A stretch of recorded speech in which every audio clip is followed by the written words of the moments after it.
আসসালামু আলাইকুম রহমতুল্লাহ। সম্মানিত ভাইয়েরা, আমরা আল্লাহ তাআলার উপর যে ঈমান আনি, এই ঈমান আনতে দুটি বিষয় বুঝে থাকি।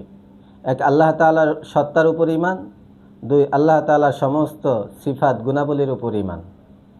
আল্লাহ তাআলার অসংখ্য গুণাবলীর মধ্য থেকে একটি গুণ হলো আল মুজিবু, অর্থাৎ আল্লাহ তাআলা দোয়া কবুলকারী। আর আমরা জানি আল্লাহ তাআলার প্রতিটি গুণ আল ওয়াহিদু আল আহাদু এই সিফাত দ্বারা গুণান্বিত। আল ওয়াহিদু আল আহাদু দ্বারা উদ্দেশ্য হলো আল্লাহর কোনো শরিক নেই, কোনো প্রকার কোনো দিক থেকে কোনো দৃষ্টিকোণ থেকে কোনো ধরনের শরিকানা নেই।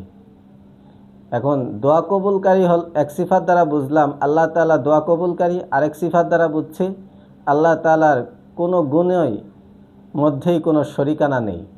এই দুই সিফাতের দ্বারা এটা বুঝলাম যে আল্লাহ তাআলা একমাত্র দোয়া কবুলকারী, অন্য কেউ দোয়া কবুল করতে পারবেন না, আর অন্য কারো কাছে দোয়া করাও জায়েজ নেই। এটা শিরকের গুনাহ হবে, শিরক হবে, ঈমান চলে যাবে। এই কারণে আমরা যারা রুকাইয়া শরিয়া করি, আমাদের নিয়তের দিকটা অত্যন্ত সতর্কতার সাথে অবলম্বন করতে হবে, তা না হয় শিরকের গুনার মধ্যে পতিত হয়ে যাবে। এখানে সতর্কতামূলক একটা বিষয় আমাদের জানা থাকা দরকার। যেমন রুকায়ার ক্ষেত্রে কিন্তু আমরা অনেকে দরুদ পড়ে থাকি। দরুদটা ফেরেশতারা দরুদের এই সালামটা দরুদের এই কোন উম্মত পড়ছে এটা রসুলের কাছে সংবাদ পৌঁছায় দেন। এটা আল্লাহ তাআলা এই এক ব্যবস্থাপনা করে রাখছেন, যে অমুক উম্মত আপনার জন্য সালাম পেশ করছে, দরুদ পেশ করছে।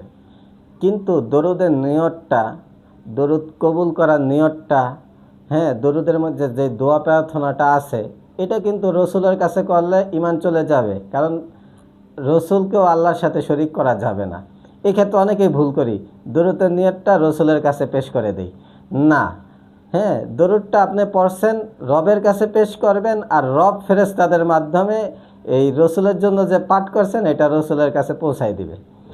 যেমন ধরে নেন, আপনি আমি একজন মৃত ব্যক্তির জন্য ইসালে সোয়াব করলাম, দোয়া কালামা পড়লাম, এটা সোয়াবটা তার কাছে পৌঁছায় দেয়, একটা সংবাদ পৌঁছায় দেয়। ঠিক তেমনিভাবে যদিও সমস্ত রসুলগণ কবরে জীবিত আছেন, কিন্তু তারা তো দূরের কিছু শুনেন না, ফেরেশতাদের মাধ্যমে পৌঁছায় দেওয়া হয়, এটাই, আর কিছু না। কিন্তু দরুদের নিয়তটা পেশ করতে হবে কার কাছে? আল্লাহ তাআলার কাছে। এক্ষেত্রে অনেকেই ভুল করে বসি।